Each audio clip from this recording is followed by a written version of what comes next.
Two. Good evening, everybody. We're back with a new episode. I'm C. And I'm T. And we are CNTTV. So continuing along our Mental Health Awareness Month for the month of June, which the month is almost over. Sucks. But continuing on with Mental Health Awareness Month, which is also Black Music Month, we are going to go ahead and just dive in. We're going to start with our mental health check-in. We have an amazing docket today, and we're just super excited about getting into that. So let's start with our mental health check-in, and we are going to check in with T. So this week has been interesting. Okay. If you guys don't know, I have an awesome daughter, my second daughter. It's autistic, and we are going through a transitional phase in her life. She's in her preteen years, and she is a bit more emotional nowadays than she usually is. So I'm learning to adjust to her, kind of meet her where she is, make sure that I'm not getting overstimulated because of her overstimulation, and learning to control how I respond and making sure that I'm as present as she needs me to be to make sure that I can be what she needs me to be, as far as, like, you know, make sure she can calm down, bring her back, you know, to a level-headed state. And with her being autistic, you know, her cognitive is not the same as other 11-year-olds, but we're working on it. So it's one day at a time type of thing. It's an upward battle, but I'm here for it, happy about it. But that's kind of been my key to this past week because, of course, our own summer break, my grocery bill is skyrocketing. I don't know what this is about kids' summer stomachs. That's not the same as those school stomachs. So they eat. Like, child, like, I am, the grocery bill is hurting my chest. I'm clutching my pearls, like, just hurry up and scan it. Just don't even tell me. Just scan it, please. Just scan. Say nothing else to me. Just don't even, I don't even want to see the total. Just let me just swipe before I say put it back. Yes. That's been my life for the past month. But it's okay, though. We about 7 weeks out for school to go be. And I'm going to enjoy my 6 to 7 weeks off. This t-shirt. Because I don't get those days off. I wish, but I can't deal with children. I absolutely not. I made it less than a week at her school when I subbed. I was like, no, I'm about to start DDTing kids. So I couldn't do it. Teaching's not for everybody. It was not my ministry, and It's that's not for okay. everybody. It's not. I realized by Wednesday morning that it was not my ministry, and that's okay. Sweet children for the most part. You know, those kids are interesting. Yes. We'll say that. Interesting parenting. Yes. That I'm not used to. And I knew that was not something that I could do as a profession. I'm like, I'm gonna get out here and let y'all have this. More power to y'all. Stay black. Yeah. Because I couldn't do it. But no, for the most part, I've had a pretty decent week. Need to catch up on sleep. That's what I'm being deprived of more than anything is sleep. Yes. But I think once I kind of find a healthy balance with the kids being out of school and me figuring out how to kind of accommodate them, not making them go to sleep at like 8 o'clock like we do in school, because I have to get up at 5. I still have to go to work at 8. So I think once I get a healthy balance with that, which I see a breakthrough coming with maybe the next week or 2. So I think once I get there, we'll be good to go. What about you? My mental health is good. My birthday is coming up. I'm so excited. And T blessed me with some wonderful presents. No one's going to beat me this year. With some wonderful presents. She'll be out of town. Yes, so I'm going to be out of town on my actual birthday. So we always make a big deal of each other's birthdays. So I'm so lucky to have you. I love you. Love you. So lucky to have you. I've had, my week was pretty good. It was really busy. I feel like from our last Sunday up until this Sunday, my week was just busy with back recording, with songwriting, just with working working on like other passion projects, trying to get ready for this trip. And then I had, you know, an event yesterday on Sunday where I had to sing, so just practicing and getting ready. So my week was like super busy, but because it was so busy, I think I just missed a lot of sleep, like you were just saying. So today I got to catch up on some sleep. But other than that, like my mental health is good. I feel really, really good. I needed this summer to just not work. You know that I work every summer. I always do summer school. I love my kiddos. Typically I do ESY, which is extended school year for children with IEPs, with special abilities. I'm not going to call it the other word, with special abilities. But this year I just needed a break. I needed a mental health break, and I took my summer. And you deserved it. Thank you. Period. I took control of my summer. So just relaxing and enjoying myself. And yeah, but my mental health is good. This is like the best place I've ever been mentally. Good. In a long time. So Good, I'm good, feeling good. my absolute best. And I'm excited about it. I'm happy about it. And, you know, just from there, we can just segue in. I think a big part of me that was killing me mentally was I would limit who Candace is to keep other people around me happy. Right. And that is a surefire way to burn yourself out, people. Limiting who you are, limiting what you can be and who you can be to keep other people comfortable. I think so many people just saw me in one box and said, you're in this box and we're cool with you being in this box. And, you know, we have talked about that plenty of times. You're in this box, we're cool with you in this box, but once you come outside of it, like, well, what are you doing over here? You're supposed to stay in this lane. This is your lane, stay in this lane. Even with us being content creators now, a lot of people don't see us as content creators for whatever reason, and then a lot of people kind of, I'm not gonna say down talk us or speak down on us, but I think a lot of people are just like, yeah, like, okay, you know, T, she's the law girl, she's the law school girl. Candace is, you know, she's the teacher. What are they doing? Why are they trying to do this? And for a long time with our channel, we were limited because we wouldn't talk about certain things. You are a witness to that. We wouldn't talk about certain things. We wouldn't touch on certain things because we were like, oh, I don't want this person to feel bad. I don't want this person to feel bad. And because we didn't, then we stopped believing in ourselves, which is why we had a 4-year break from... And COVID didn't really help. Yeah, and COVID. But just a 4-year break because we lost motivation. Right. Because we weren't living in our truth. Essentially, we weren't able to talk about our truth, live in our truth. We tried to stick to just celebrity topics and things, but we wanted to start telling our personal stories. Right. And because we were stifled on telling our personal stories, it is. It's so therapeutic. For free. Yeah, for free.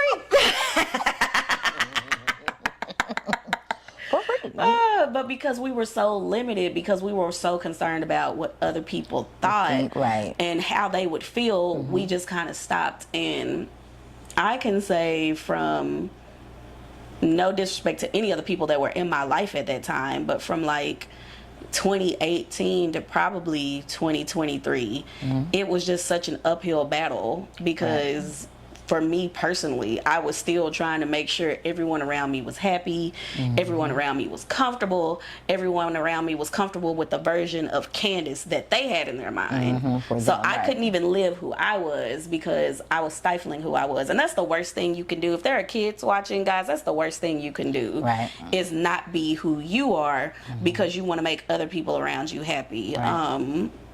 Talk to me. What are you thinking when you say that? So for me, when I say that, I'm sorry. I think for me, I feel like I got so comfortable pouring into everybody else's cup. And my cousin, we had a conversation about this yesterday where she mentioned that I get so used to pouring into everybody's cup that no one knows there's holes in mine. And so I'm running dry. My well is running dry, and I'm still pouring. I'm still pouring. I'm still pouring. And at the end of it all, I have nothing left for myself. And they are walking away full. Everybody's walking away full, and my cup has holes in it, and there's no, I'm turning it upside down. There's not a drop left in it. And I had to really be honest with myself to understand that I was a culprit in my own hurt, my own pain, and the stretching myself very, very thin across a lot of different relationships with friends and family, and even with my children. I have 4 children, so it's a lot when you're one person and you have to manage. Pretty much, I'm like the supervisor manager of my house and of my life with my children, because I have 4 totally different personalities. All of my children are different. Every last one of them. They have different interests. Someone do sports, someone do music, someone do dance. My little girl wants to do cheerleading.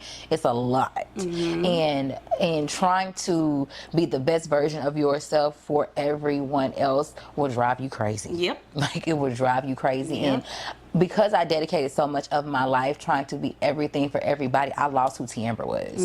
And Luckily now I'm on that journey to rediscover who I am. What do I like? You would ask me, what do you like to do as a hobby? I had no answer. What is your answer now? What do you like to do as a hobby? We have been trying to figure this out. The jury is still out on that. The jury is still out. I'm figuring it out at 33. I dedicated so much of my life from, we'll give or take like 1920 until 32 when my divorce finalized. Like that is that's a very, very vital part of your life. And I overcompensated trying to be everything for everybody, trying to be the best mama, the best wife, the best daughter, the best sister, the best friend. And I forgot to be Tiamber, forgetting that I was Tiamber before I was ever a mother. I was Tiamber before I was ever a wife. And it is not hard to lose sight of that when once you have a child, your life is not about you anymore. Especially when you become a mom. And so it's like, okay, I have my oldest, so I have my daughter now. Okay, so now everything that I do, it has to be about her. And then I had another daughter, then I got married. So it's like my life I never got back to figuring out who I was. Once I became a mother, it's like that's all that mattered. And Talk about how that's a myth, like the mom guilt, because you have a lot of mom guilt. And it's a real thing. Mom guilt is super real so thing. real, so real. And you feel bad doing anything for yourself. Where do you feel that comes from? Within you, where do you feel that comes from? I went a long time. Y'all know I love my nails. I love getting my nails. I love doing things for myself now. And that's a recent 2023, 2024 thing. I would go long gaps of not maintaining myself because I felt like anything I did for myself, if I go get my nails done, I could have got the kids this, I could have got my kids another pair of shoes, or I could have got some shirts. And I had to stop that because I have to understand that I have to take care of self. If I'm not right, I'm no good to my kids. I got to take care of me first. And if I'm not right mentally, emotionally, health-wise, which if you know, my health has been for the past 7 to 8 months. And so I had to really take a step back, okay, that was the biggest scare I've ever had in my life, and we'll talk about it another day.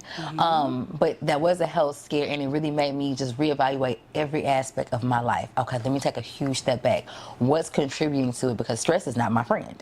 I mean, what's contributing? What's a stressor in my life? And how can I either eliminate that stress or lower that stress? And the main thing that I came to the conclusion about is that understanding what is within my control and what's not. And things that I can control them and maintain them and manage them the best that I can. What's not in my control, I have to let go and let God. And I have to just let it be as it may, not worry about what this person has to say, what this person thinks, the type of mother they think I am, how I raise my kids, what I do at work.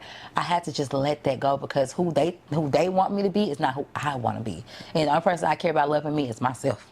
And once I realized that, baby, life been on up and up. Where do you think you're turning? And I don't mean to keep interrupting that. You are good, girl. You're good. But what do you think your turning point was? Because even when we were children, Amber, I feel like you would still. I feel like you've all, and I'm never calling you anything. I know. Child, your hands are cold. Cold in here. It's cold in here. You're warm. Yeah. You're warm. But yeah, I feel like even when we were kids, certain things when I would ask you, I'd be like, hey, do you want to go and do da da da da? And you would be like, well, I don't know. I need to see how it makes this person feel. Right. Or I need to see how they feel. And even as a kid, I would always be like, okay. Right. And I mean, you would get the green light to do it, but it would still just be you wanted to make sure everybody else was okay first. Where do you think that pressure came from? Do you think it's being the only daughter? Do you think it's because you're the youngest child? And that's an actual thing, people. Y'all can look that up, youngest child syndrome, to where the youngest child typically feels like they have to do everything perfect because they get to witness and see all the mistakes of the other children. Right. So then they're looking like, oh my God, I have to do everything. And then you were the youngest too, around your cousins and everything else. Where do you feel like that pressure started? I think that my disdain for conflict. So any way that I can avoid it being or becoming a conflict, I'd rather just do that because normally I wouldn't have the mental capacity to be arguing with anybody, and I don't now. I'm like, okay, I'm gonna say my piece. Let you say your piece. We're gonna find middle ground. We're gonna move on because us staying in it is only gonna fester and it's gonna snowball and become something bigger than what it has to be. And so then I felt like I never want anyone to be mad at me. I cared about what people thought about me. Family, friend, I cared. And it took me to become an adult to realize it doesn't matter what people think about you. No. Like, no one, the only person's opinion of yourself that really matters is your own. That's it. That's it. That's it. And That's people it. are fickle. They can love you today and hate you tomorrow. For no reason at all. For none. So I had to really like understand and learn like, okay, that has nothing to do with this. It's my business. If you don't like me, that's a you problem, not a Tiambra problem. Because I'm going to be okay today. I'm going to be even better tomorrow. So whatever you have going on is your business, not mine. It has nothing to do with me. So what would you, moving into our next segue, what would you say to 13-year-old you? Ooh, that was an interesting time in my life. We was locked in. Locked in. I met you that year. That was 2003. Jesus. Jesus. 03. Oh my God. Girl, we were friends. Yeah, almost 22 years. That's correct. 21 in September. Was September? Yes. Jesus, Lord. Yeah, we still gotta plan our thing. We gotta plan our sister trip. Lord. Oh my Child, God. 21 years is a lifetime for some people. That's crazy. But And I remember little you, just like I'm sure you remember little me. And what would you tell the younger version of you? What would you tell young Tiambra? Like, if you had a way to just write her a letter. How old was I? 13? That was the 8th grade. That was a pivotal point. That's the end of middle school. About to And go little into boys high were school. so mean back then. You were alone. Your brother was gone off to the high school. Right. I would tell 13 on me that you are enough. And that your black is so beautiful. And I didn't learn that until maybe college. I used to get picked on so bad about my chocolate skin, about, you know, my big forehead, my big lips, my little ears, my nose, my knock knees, my high booty, my wide hips. It was just always All something. of the predominant, like, African American features. Baby, I used to, at some point, I'd just be like, okay. And they were talking to me, I'm like, okay, is this going to make you pass your class? Because last time I checked, you was getting a 40. And then they would leave me alone. They would leave me alone. I'm like, okay, so me back then used to be so self-conscious and did not think I was pretty. In the least bit of the word pretty. I didn't think I was beautiful at all. I thought nothing highly of myself. And I hate that for me. Like me then, this is 20 years removed, y'all. I'm 33, so we're talking 20 years ago. So I wasn't the liked girl. Like boys liked how I looked, but for the physical part, you know. I was a late bloomer, so I wasn't chesty, but I always had baby, I was cardboard. You hear me? Cardboard. It's okay though. It is. Them babies did me good. It is. But it took me to have them babies. It is. But baby, I was a late bloomer. You hear me? But you know, and boys, you know, boys are mean. Boys are mean in middle school, in high school, and it's so different now than it was then. Yes. So talking to my daughter, who'll be 13 next year, you know, the things that she's going through are not the same as that I went through, and so kids are totally different. You know, this is more of a technology generation. You know, cell phones were kind of still a newer thing back then, and you know, we have all this social media and things. That wasn't a thing when we were kids. We just had MySpace. We had MySpace, and that's it. And the most I had to worry about was somebody in my top 8. Yes. And me switching out whoever I was talking to because he got mad 'cause I put a friend up there. I'm like, you made me mad last night, so I booted you. You got demoted. You remember we had each other as the number one. Period. So They we like- would never get caught up in no. Girl, I was just letting you know. I'm just letting you know, girl. And shoot, don't be questioning me about it, Nathaniel's. But Ever. girl. Ever. Don't leave me alone. Good But yeah, times. 13 on me was a very lost child. We'll say I didn't know who I was yet. Of course, you're kind of figuring out who you are, what you like, what you dislike. And I think that's why I gravitated towards doing so many activities at school, so I could try to you figure out figured who it I out. was, what I liked, my Yeah, identity. Because yeah. I didn't really have one at the time. So I think probably around like 16, 17, I was like, okay, I like this, I'm good at this, you know, outside of Which is academics. normal. Because I was a nerd. Yeah. I was a nerd. I was a nerd. I always had good grades. I was never worried about school in that aspect, but I wanted to be able to like create that camaraderie and have something that I belong to outside of just a general class. So when I joined the step team, we were like the steppers. So we were tight. We go on things, you know, go on trips together and go to lunch together. And, you know, our Little step parents would conventions, step yes, shows, and go to dinner. So I feel like I found myself. But 13, I was just lost and searching. honestly. What about you? 13-year-old me, I was busy. Like, I think I've always just had a busy life, so which is why now I enjoy such quiet moments. I always had like hobbies and things because most of my cousins growing up with, I had older cousins that were females, and we're super close now, but like, you know, you got to think when you're 10, 11, 12, 13, 14, 15, 16, and they're 20, 21, 22. It doesn't seem so weird when you're 20 and they're 25. Right. It's fine. But when you're 15 and the other one's 20, it's Y'all weird. have really much in common, we right? literally have nothing in common. So, and then my girl cousins, their mom is was a lot more strict than my mother. So, she was, you know who I'm talking about. She was a lot more strict than my mom. So when I would want to go and do things, it'd be like, well, you want to come to the movies with me? You want to do Pokemon cards with me? They never could do it, which was why I love so much when you came into my life, because I was just like, do you want to look at Pokemon cards? And you were like, okay. The most I knew was on TV. I was like, do you like Yu-Gi-Oh? I don't know what it is, but you're so excited about it. We could go and do it. I'm cool. Like, they make you happy. Yeah, so like, you know, the younger version of me, 13-year-old Candace was, I've always had like a large group of friends. You know that. I've always had a large group of friends. So I always had somewhere to go and someone to be with. But I was very insecure about myself. I have a huge forehead, y'all. Like, I never, if y'all look at our old videos, I never show my forehead. I always have a side part, or I have a hat on, or I have something on my head. So this is very almost naked and vulnerable for me to have this forehead out, but I've always had a big head, a big forehead, and I was very, I know, it's okay though, because it's beautiful. I like it now. I can almost fit all 5 of my fingers. It's okay. Girl, I can. It's okay. This is my thumb, index, middle, ring, pinky. It says all 5. It's okay. But that's okay though. But like, so I was kind of insecure just about my forehead.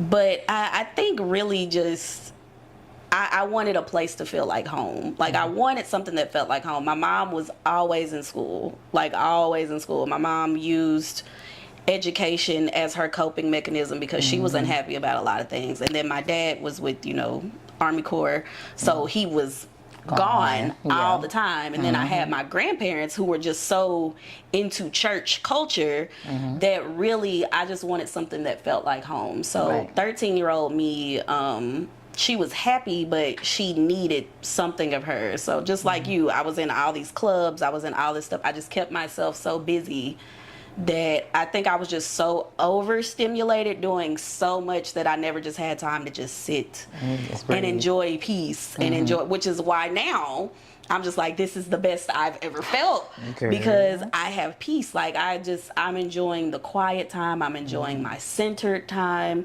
So if I could talk to 13-year-old me, I would just tell her, hey, like, slow down. Right. That would be the first thing I would say, like, girl, slow down. And I had all this pressure on myself, just like you, wanting to be the best at everything. That was, you know, that was my thing. I'm going to be number one. That I had all of these pressures to be the best at whatever I did. You're going to be number one at singing. You're going to be number one at track. You're going to be number one with cheer. You're going to be number one, whatever, with band, you know, whatever it was. I just wanted to be, I put all this unnecessary pressure on myself, and I don't even know why I did it.